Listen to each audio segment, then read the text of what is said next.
Sa ngalan ng Ama, ng Anak, at ng Espiritu Santo, Amen. sumainyo ang Panginoon. At sumaiyo rin. Mga kapatid, sa araw na ito, ating pinagdiriwang ang banal na kapistahan ni Santa Maria Magdalena. Madalas tayo nagkakamali. Akala natin si Santa Maria Magdalena ang tinutukoy sa Ebanghelyo bilang ang babaeng mababa ang lipad. Akala ng mga tao, yung babae na pinatawad ng ating Panginoong Jesucristo dahil siya ay nakikiapid, inaakala nila na siya ay si Santa Maria Magdalena. Pero hindi po siya yon. Si Santa Maria Magdalena, ang nakasulat sa Mabuting Balita, ay ang babae na kung saan tinulungan ni Jesus para mapaalis ang 7 demonyo na sumanib sa kanya. At napakagandang mabuting balita nito para sa ating lahat. Na kung hindi man natin kayang labanan ang mga masamang nangyayari sa ating buhay, nandiyan ang ating Panginoon. Siya nagpapaalis sa masama. Siyang nagliligtas sa atin. Siya nagpapalakas sa atin. Ano ang demonyo na naninira sa iyo ngayon? Maaaring ang demonyo ng bisyo, ang demonyo ng takot, ng pag-aalala. Maaaring ang demonyo ng sakit. Ano man ang masamang espiritu na nagnanais na manira sa iyo, walang lakas yan kung ikaw ay lalapit at mananatili sa Diyos, kay Jesus, kamukha ng ginawa ni Santa Maria Magdalena. Sa napakaraming beses na kung saan napakatigas ng ating ulo, na kung saan minsan ginawa pa nating kaibigan ang ating mga demonyo. Sa mga pagkakataon na kung saan hindi pa rin natin iniwan ang ating mga kasalanan, tayo magpakumbaba, hilingin natin muli ang awa at pagpapatawad ng Diyos para tayo makita minsan pa maging karapat dapat makatanggap sa mga banal na misteryo. Inaamin ko Sa makapangyarihang Diyos at sa inyo mga kapatid, na lubha akong nagkasala sa isip, sa salita at sa gawa at sa aking pagkukulang. Kaya isinasamo ko sa mahal na Birheng Maria, sa lahat ng mga anghel at mga banal, at sa inyo mga kapatid, na ako'y panalangin sa Panginoong ating Diyos. kaawaan tayo ng makapangyarihang Diyos, patawarin tayo sa ating mga kasalanan, at patnubayan tayo sa buhay na walang hanggan. Amen. Panginoon, kaawaan mo kami. Panginoon, kaawaan mo kami. Kristo, kaawaan mo kami. Kristo, kaawaan mo kami. Panginoon, kaawaan mo kami. Panginoon, kaawaan mo kami. Manalangin tayo. Ama namin makapangyarihan, iniatas ng iyong anak kay Santa Maria Magdalena, una sa lahat ang pagbabalita tungkol sa maligaya niyang pagkabuhay. Pakundangan sa kanyang panalangin at kagitingan, may pahayag nawa namin si Kristo ay nabuhay. At makita namin siyang nagahari sa iyong kadakilaan, kasama ng Espiritu Santo, magpa sa walang hanggan. Amen. Pagbasa mula sa awit ni Solomon. Gabi-gabi sa higaan ang mahal ko'y hinahanap, ngunit hindi masumpungan kahit na sa pangarap. Akong ito'y bumabangon, sa lungsod ay naglalakad. Ang lansangan sa paligid ay aking ginagalugad, ngunit hindi matagpuan ang sinta kong nililiyag. Sa akin ngang paglalakad, nakita ko'y mga bantay, nagmamanman, naglilibot sa paligid sa lansangan.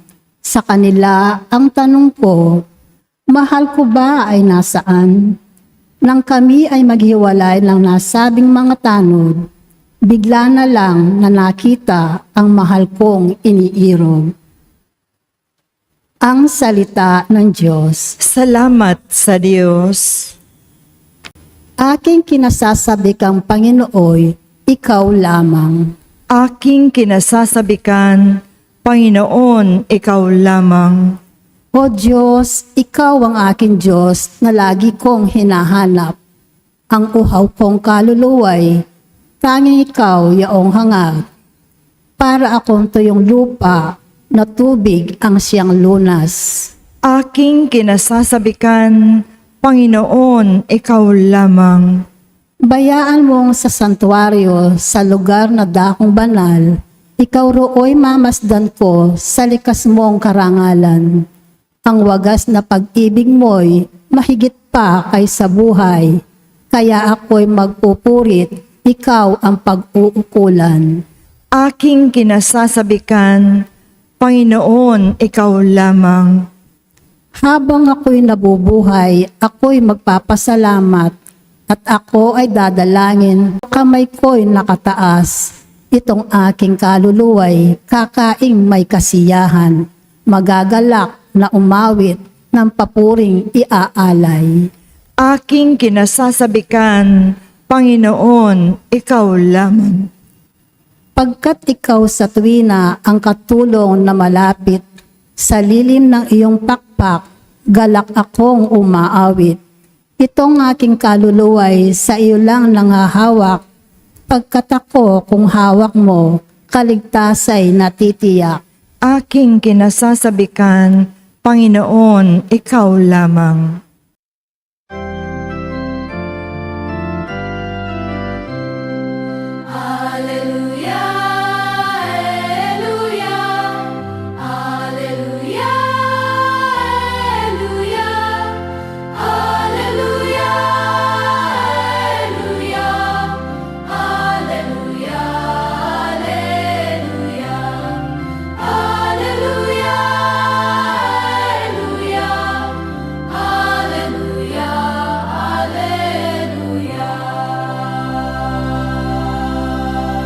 Ipahayag mo, Maria, na si Kristo'y nabuhay, na libingan niya'y iyong nakita. Alleluia, Alleluia. Sumainyo ang Panginoon. At sumaiyo rin. Ang mabuting balita ng Panginoon ayon kay San Juan. Papuri sa iyo, Panginoon. Madilim-dilim pa ng araw ng linggo, naparoon na si Maria Magdalena sa libingan. Naratnan niya na alis ang batong panakip sa pinto ng libingan. Dahil dito, patakbo siyang pumunta kay Simon Pedro at sa alagad na mahal ni Jesus. At sinabi sa kanila, kinuha sa libingan ang Panginoon at hindi namin alam kung saan dinala. Si Maria ay nakatayong umiiyak sa labas ng libingan. Yumuko siya at tumingin sa loob. May nakita siyang dalawang anghel na nakaupo sa pinaglagyan ng bangkay ni Jesus. Ang isa sa gawing ulunan at ang isa naman ay sa paanan. Tinanong nila si Maria, Ale, bakit kayo umiiyak?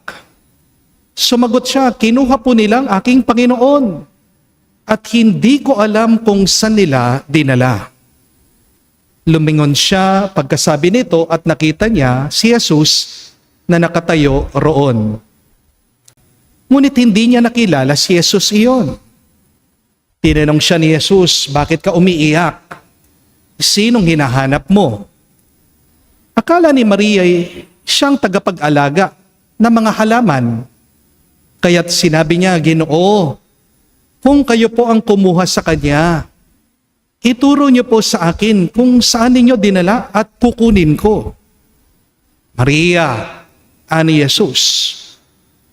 Pumarap siya at kanyang sinabi, Rabboni, ibig sabihin, Guro, huwag mo kong hawakan, sapagkat hindi pa ako nakakapunta sa Ama, wika ni Jesus. Sa halip, pumunta ka sa aking mga kapatid at sabihin mong aakyat ako sa aking Ama at inyong Ama, sa aking Diyos at inyong Diyos.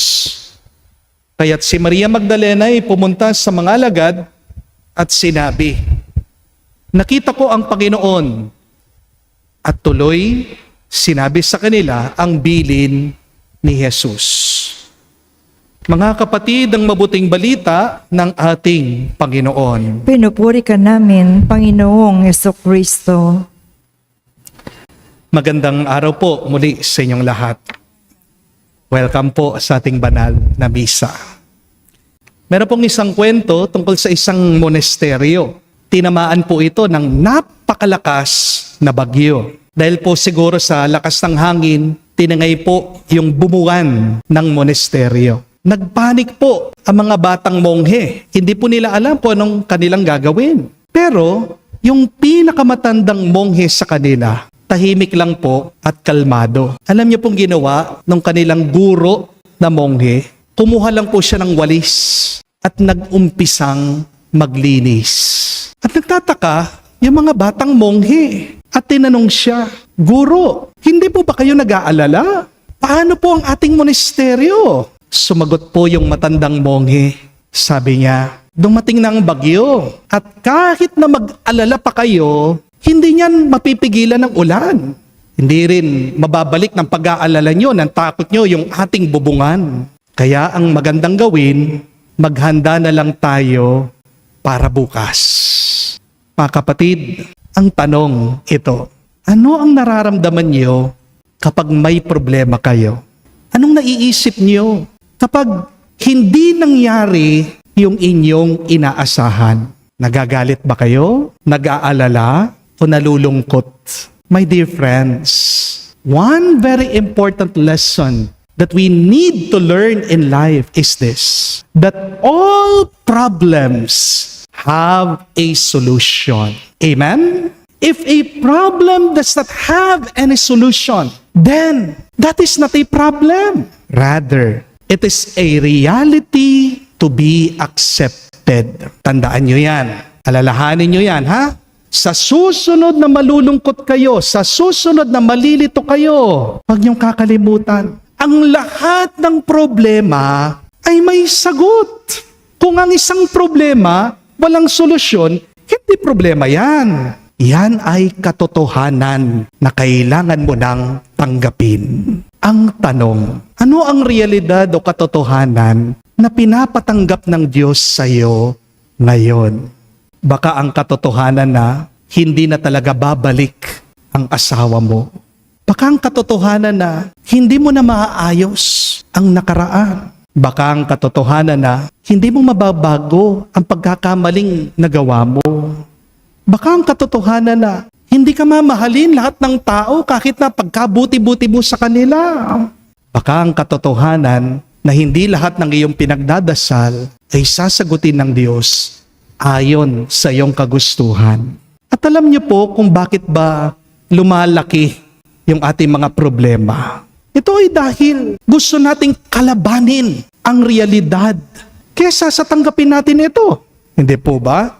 Halimbawa na lang po, meron po mga iba dyan, hindi matanggap na tumatanda na sila. Hindi po ba? Ayaw tanggapin. Kumukulubot na ang kanilang balat. Anong ginagawa? Gustong magmukhang bata. Nagpapa-inject. Nagpapabotox. Yan ang nangyari. Dahil banat na yung kanilang muka, nakakatakot pong itsura nila. Di po ba? Parang palaging shock ang itsura nila. Yung iba, parang mukhang napakataray nila. Hindi po ba? Meron hindi nila matanggap, nalalagas ng buhok nila, pating mga kilay nila. Dahil kilay is life, anong ginagawa? Nagpapatato ng kilay. Amen? Anong problema? Tignan mo yung kilay nila, hindi pantay. Di po ba? Meron hindi matanggap na tumaba na sila. Anong sinasabi? Hindi! Size 26 pa rin ako. Anong ginagawa? Pinipilit ang kanilang pantalon, hindi na makahinga. Hindi po ba? Meron hindi matanggap, diabetic na sila.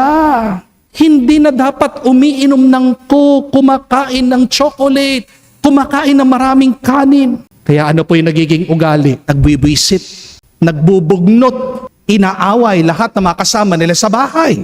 Di po ba? Meron po akong kakilala, in denial dahil wala ng kanyang asawa. Kaya gabi-gabi, katabi po niya, matulog yung damit ng kanyang asawa. Alam yung ginawa niya, ilang buwan na hindi nilabhan yung pobre kama.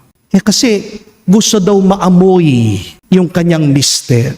Opo, masakit at mahirap kapag merong bago. Pero di ba, lalo ka lang nasasaktan at naghihirapan kapag hindi mo matanggap ang mga pagbabago sa iyong buhay. Di po ba? Remember this, my dear friends. Pain is inevitable, but suffering is often the result of resisting reality. Ang sakit, sa lahat darating yan. Hindi naman natin mapipigilan na tayo'y maghirap o magkaroon ng problema sa ating buhay.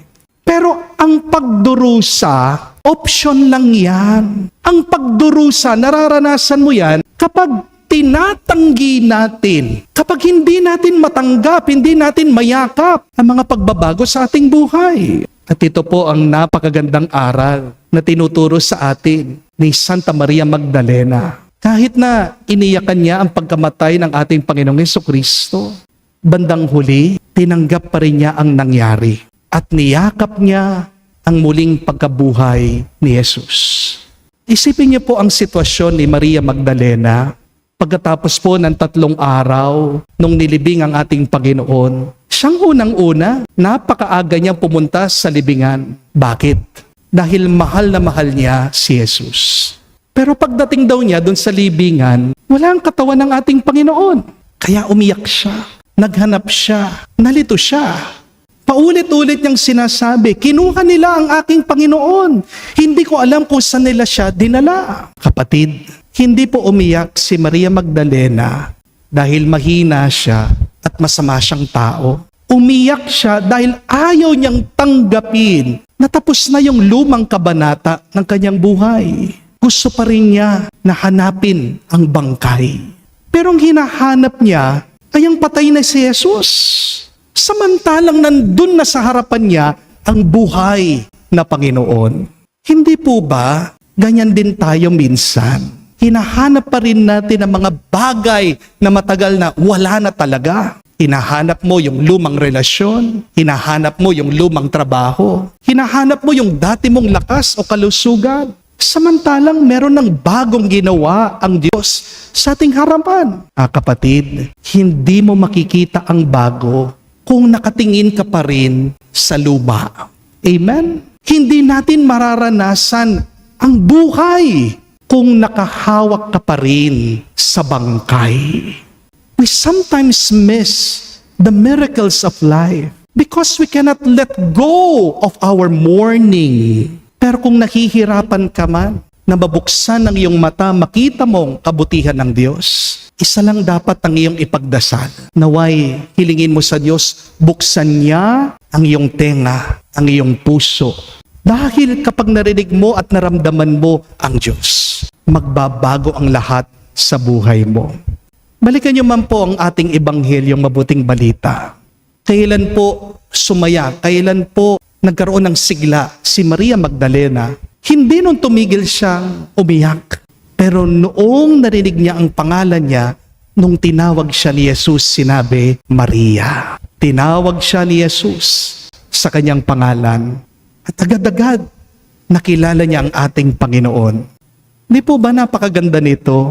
Hindi nagsimula ang pagbabago ni Maria Magdalena noong nakita niya si Jesus. Nagsimula ang bagong buhay ni Maria Magdalena noong narinig niya ang tinig ni Jesus. Mga kapatid, minsan hindi naman natin kailangan ang lahat ng sagot sa ating mga problema. Ang talagang kailangan lang natin para lumakas ay ang tinig ng Diyos na nakakakilala sa atin. Kaya mag-ingat po kayo kapag puro iyak na lang at lungkot ang iyong pinakikinggan, hindi mo maririnig ang Diyos.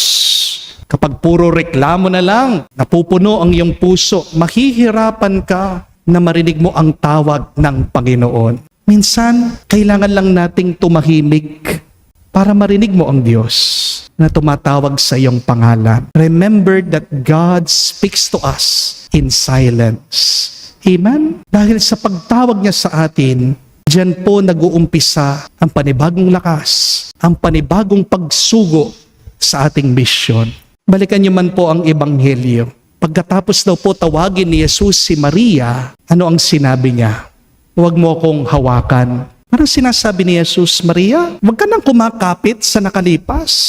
Huwag ka nang humawak sa dati kong anyo. May bago kang misyon. Huwag kang manatili sa nakaraan. Lumakad ka na, magpatuloy ka na. Ang kapatid, marami po mga tao hindi po umuunlad. Hindi dahil mahina sila, kundi dahil mahigpit pa rin ang kapit nila sa mga bagay na matagal nang binitawan ng Diyos. Meron pong nagme-message sa akin, nagpapatulong dahil baon na baon daw po siya sa utang. Tinanong ko, bakit ka ba nagkautang? Sabi niya, Father, nasugal po ako eh. Bakit ka ba nagsusugal? Tanong ko. Nangangarap po ako na maparami ko yung pera. Naging successful ba? Tanong ko. Yun nga po, Father, kahit na paulit-ulit ako magsugal, lalo po akong nababaon sa pagkautang. Tingnan niyo po, anong problema? Nakakapit dun sa maling paniniwala. Nasaktan ka na eh. Pero bakit hindi mo pa rin mabitawan? Bakit hindi mo pa rin iwan? Remember this, my dear friends. You cannot embrace God's future if both of your hands are still holding to the wrong things. If both of your hands is still holding to yesterday. Tapos na yung nakaraan. Bakit nabubuhay ka pa dyan? Di po ba? Tingnan niyo ang nangyari kay Maria Magdalena. Mula sa babaeng umiiyak sa harap ng libingan, siya naging unang tagapagbalita na muling pagkabuhay. Yung dating lugmok na bibigatan, siya ngayon ang nagdadala ng pag-asa. Yung dating sugatan, siya ngayon naging instrumento ng Diyos. Mga kapatid, baka hinahayaan ng Diyos na may mawala sa buhay mo dahil meron siyang mas dakila na ipapalit dito. Baka merong pintuang sinasara ang Panginoon dahil meron pang isang bagong pintuan siyang bubuksan para sa iyo. Kaya ngayon po sa kapistahan ni Santa Maria Magdalena, ito po ang hamon ng Panginoon sa ating lahat. Huwag ka lang mananatiling umiyak. Naway, huwag ka ring mabubuhay sa nakaraan.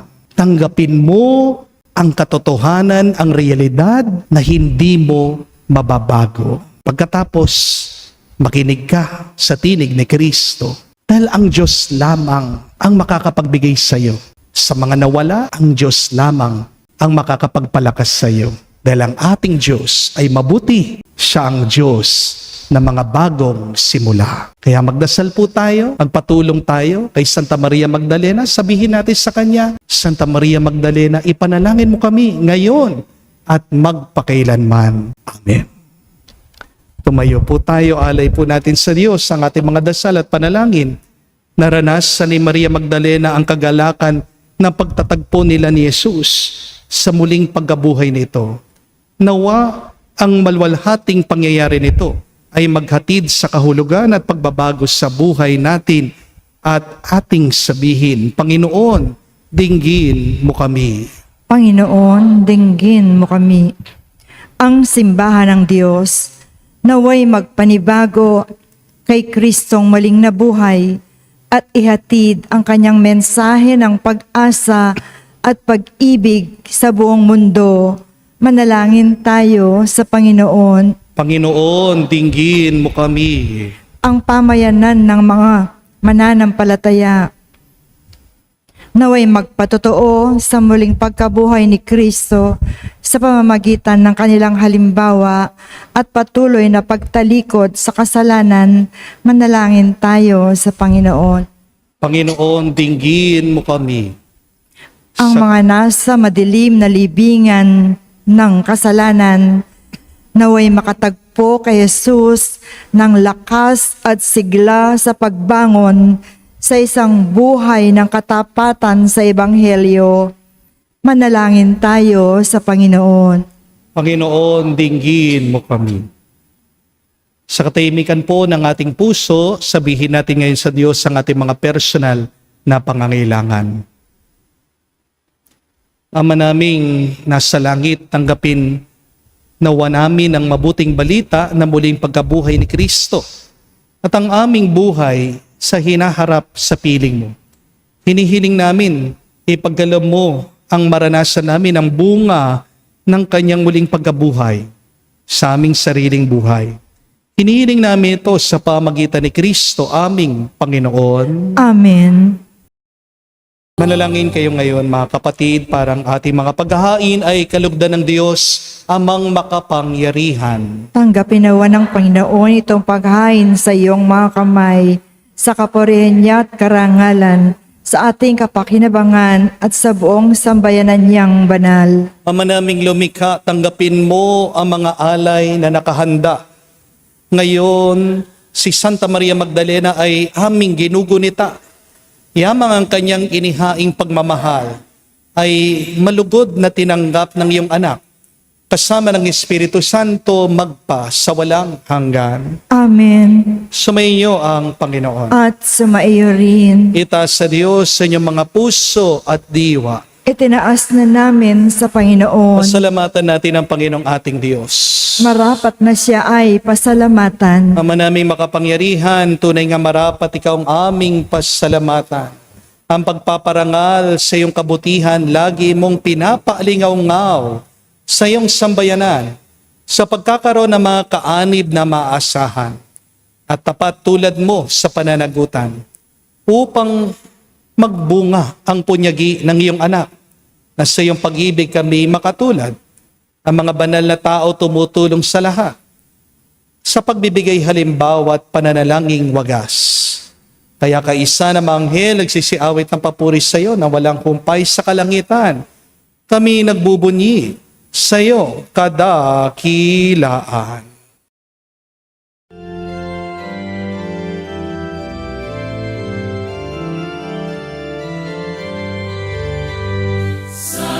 Santo, Santo, Panginoong Diyos ng mga hukbo, napupuno ang langit at lupa ng kadakilaan mo. Hosana, Hosana, sa kainasan, pinagpalang na paririto sa ngalan ng Panginoon.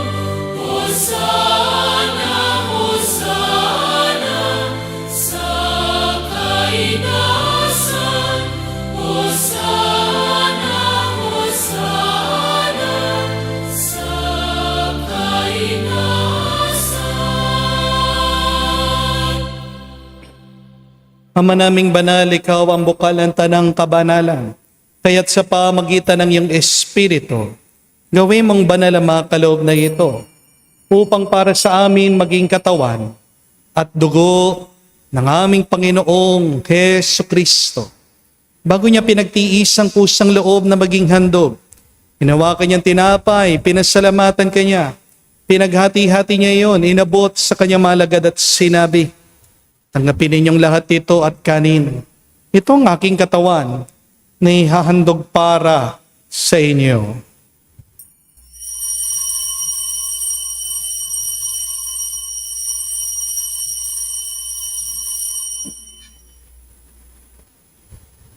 Gayon din naman na matapos ang hapunan, hinawakan niyang kalis.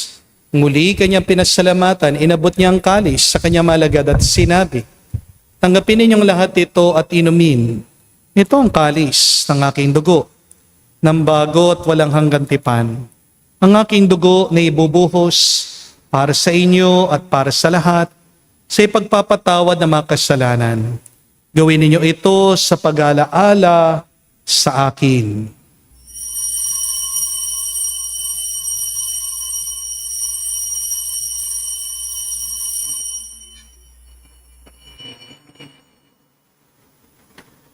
Ang misteryo ng pananampalataya.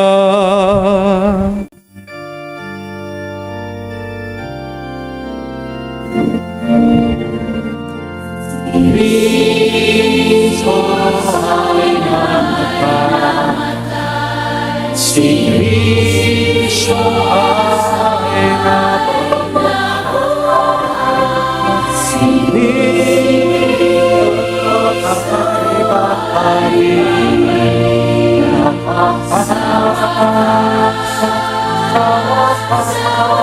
nabuhay.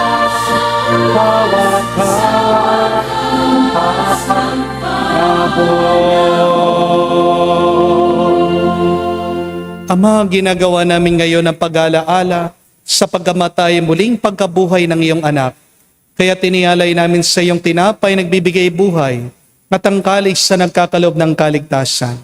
Kami nagpapasalamat dahil kami iyong minarapat na tumayo sa harap mo para maglingkod sa iyo. Sinasamo namin kami magsalo-salo sa katawan at dugo ni Kristo ay mabuklod sa pagkakaisa sa pamagitan ng Espiritu Santo. Ama, lingapin mong iyong simbahan, laganap sa buong daigdig. Puspusin mo kami sa pag-ibig. Kay San Leon ang aming Santo Papa, si Florentino, aming Arsobispo at ng Tanang Kaparian. Alalahanin mo rin ang aming mga kapatid na nahimlay. May pag-asang sila'y muling mabubuhay. Gayon din naman lahat ng mga pumanaw. Kawan mo't sila't patuloyin sa iyong kaliwanagan. Kawan mo't pagindapatin kaming lahat na makasalo sa iyong buhay na walang wakas. Kaisa na mahal na Birhen Maria, Ina ng Diyos. Kaisa ni San Jose ang kanyang malwalhating esposo. Kaisa ng mga apostol at lahat ng mga banal, si Santa Maria Magdalena na namuhay dito sa daigdig na kalugod-lugod sa iyo. May pagdiwang nawa namin ang pagpupuri sa ikararangal mo sa pamagitan ng iyong anak, aming Panginoong Hesu Kristo. Sa pamamagitan ni Kristo, kasama niya at sa Kanya, lahat ng parangal at papuri ay sa iyo, Diyos Ama, makapangyarihan, kasama ng Espiritu Santo, magpasawalang hanggan. Amen. Amen.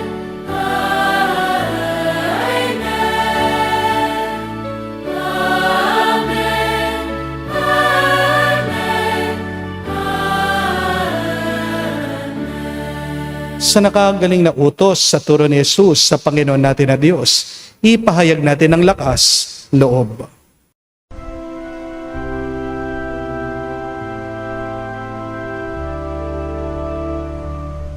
Ama namin, sumasalangit ka, sambahin ang ngalan mo, mapasa amin ang kaharian mo, sundin ang loob mo dito sa lupa para lang sa langit. Bigyan mo kami ngayon ng aming kakanin sa araw-araw at patawarin mo kami sa aming mga sala para ng pagpapatawad namin sa nagkakasala sa amin. At huwag mo kami ipahintulot sa tukso, at iadya mo kami sa lahat ng masama. Hinihiling namin kami adya sa lahat na masama, pagkalooban ng kapayapaan araw-araw, iligtas sa kasalanan, ilayo sa lahat ng kapahamakan, samantalang aming pinanabikan ang dakilang araw ng pagpapahayag ng tagapagligtas sa aming si Hesu Kristo. Sapagkat iyo ang kaharian at ang kapangyarihan at ang kapurihan magpakailanman. Amen. Panginoong Hesu Kristo, sinabi mo sa mga apostol, kapayapaan ang iniwan ko sa inyo, ang aking kapayapaan binibigay ko sa inyo. Tunghayan mo ang aming pananampalataya at huwag ang aming pagkakasala. Pagkalooban mo kami ng kapayapaan at pagkakaisa ayon sa iyong kalooban, kasama ng Espiritu Santo magpa sa walang hanggan. Amen. Kapayapaan ng Panginoon ay laging sumainyo. at sumaiyo rin. Magbigayan po tayo ng kapayapaan sa bawat isa. Piso niyo po, kapayapaan po sa inyong lahat.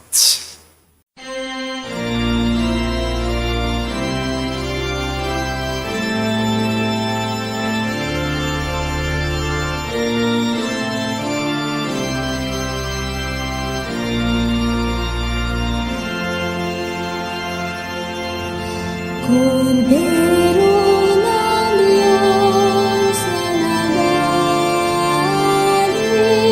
ng mga kasalanan ng sanlibutan, maawa ka sa amin, maawa ka sa amin. Kordero ng Diyos na nagalis ng mga kasalanan ng sanlibutan, maawa ka sa amin. Kordero ng Diyos na nagalis ng mga kasalanan ng sanlibutan, ipagkaloob mo sa amin ang kapayapaan.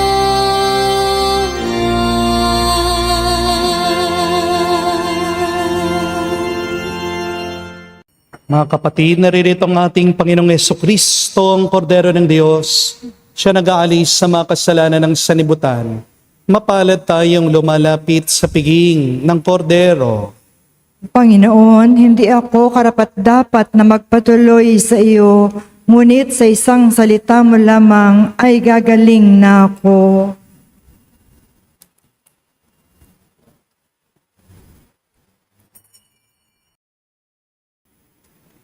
Manalangin tayo. Ama naming mapagmahal, sa tinanggap naming banal na pakikinabang, mag-umapaw nawa sa amin ang nananatiling pag-ibig na siyang nagdulot ng kaugnayang mahigpit ni Santa Maria Magdalena sa guro niyang si Kristo. Nakasama mo at ng Espiritu Santo magpa sa walang hanggan. Amen. Muli po, maraming salamat sa ating mga followers nang galing sa mga malalayong lugar na kasama natin sa ating banal na misa ngayong araw. Palakpakan po natin ang bawat isa dito. Thank you very much po sa inyong pagdating. Tandaan niyo pong napakahalagang aral. Walang problema ang walang solusyon. All problems have an answer, have a solution. Kapag ang isang problema ay walang solusyon, hindi yan problema. Yan ay isang katotohanan na kailangan nating tanggapin. And the sooner that you embrace, accept the truth, the reality, the sooner that God can use you for a new mission. Alam ko po, napakasakit, napakahirap tanggapin ang mga pagbabago sa ating buhay. Minsan dyan tayo nai-stuck Kapag nalaman natin na meron tayong sakit, lalong-lalo na kapag cancer yan, hindi naman po natin masisisi ang mga ibang kapatid natin na sila'y magkukulong sa kwarto, sila'y iiyak, sila'y magmumukmuk, sila'y magagalit, sila'y nai-stress, sila'y nadidepress. Minsan, hindi mo naman masisisi din na madepress, malungkot ang ibang magulang kapag nalulungkot sila, nagbago yung kanilang mga anak, habang lumalaki, lumalaban, nagre-rebelde. Di po ba? Hindi mo rin masisisi ang iba kapag sila'y nagluluksa, hindi nila matanggap ang pagkawala ng kanilang mga minamahal. Kung nga naman, nagpapacheck up pa lang sa hospital, pero ilang saglit, ibabalita sa kanila na naatake o na-stroke yung minamahal nila. Minsan napakahirap tanggapin ang mga bagay na hindi natin inaasahan. Pero tandaan natin na hindi tayo dadalhin ng Diyos sa isang kalagayan na walang mabuting dahilan. Everything happens for a reason. Dahil ang Diyos ay magaling gumuhit. Ang Diyos magaling magplano. God is a great designer. God is a good planner. Bandang huli, mabuti ang palaging ninanais ng Diyos para sa atin. Kung hindi natin tatanggapin agad ang mga pagbabago sa ating buhay, diyan lalong bibigat, diyan lalong magiging mahirap ang ating kalagayan. Di po ba? So paano natin matatanggap yung mga bagay na hindi natin inaasahan sa ating buhay? Kailangan buksan natin ang ating mga tenga, ang ating mga puso sa Diyos. Hindi mo man makita mga pagpapala ngayon sa iyong buhay, pero huwag mong isasara ang iyong puso sa Diyos. Dahil ano ang nakapagbago kay Santa Maria Magdalena? Bakit sumaya siya, sumigla siya, nagkaroon siya ng kapayapaan? Nung tinawag daw ni Jesus ang pangalan niya, mga kapatid, yan ang mabuting balita. Bawat isa sa atin araw-araw, tinatawag tayo ng Panginoon. Pakikinggan mo ba siya? Susundan mo ba siya? Yan ang pinakamahalagang desisyon na pwede nating piliin sa ating buhay. Kahit na hindi ka sigurado, kahit na hindi mo nauunawaan ng lahat, ang mahalaga sumunod ka sa Kanya dahil hindi Kanya pababayaan.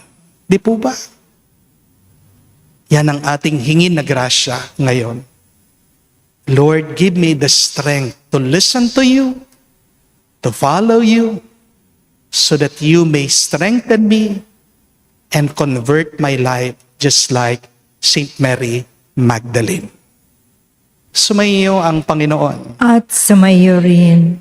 At kayo'y basbasan ng Diyos, makapangyarihan sa lahat. Sa ngalan ng Ama, ng Anak, ng Espiritu Santo. Amen. Ang ating misa ay natapos na. Humayo tayo sa kapayapaan ni Kristo. Salamat sa Diyos.